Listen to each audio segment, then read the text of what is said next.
नमस्कार, मैं हूं आपके साथ अनुष्का और आप देख रहे हैं आरआर पत्रिका टीवी। केदारनाथ में हुए हेलीकॉप्टर हादसे में शहीद हुए पायलट राजवीर सिंह का मंगलवार को जयपुर के चांदपुल मोक्षधाम में सैन्य सम्मान के साथ अंतिम संस्कार किया गया। इस दौरान का दृश्य हर किसी की आंखें नम कर गया, जब उनकी पत्नी लेफ्टिनेंट कर्नल दीपिका चौहान ने सेना की वर्दी में अपने पति को अंतिम बार सलामी दी और भावभीनी श्रद्धांजलि अर्पित की। इससे पहले जब पार्थिव देह अंतिम दर्शन के लिए घर पहुंची तो पत्नी, माता पिता और पूरे परिवार का रो रो कर बुरा हाल हो गया। मां बाप ने शव से लिपट कर कहा, हमारा सब कुछ चला गया। राजवीर सिंह हाल ही में जुड़वा बेटों के पिता बने थे और कुछ ही महीने पहले ही पिता बनने की खुशी मनाई थी। राजवीर सिंह सेना में लेफ्टिनेंट कर्नल के पद से रिटायर्ड थे और वर्तमान में एक प्राइवेट एविएशन कंपनी के लिए हेलीकॉप्टर पायलट के रूप में कार्यरत थे।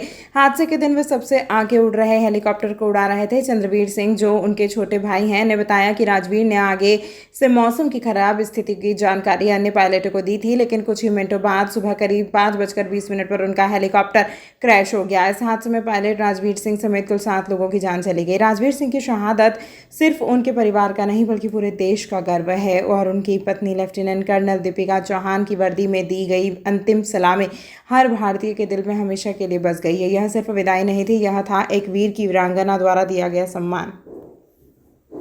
केदारनाथ में हेलीकॉप्टर हादसे के अंदर लेफ्टिनेंट कर्नल राजवीर चौहान हमारे बीच नहीं रहे।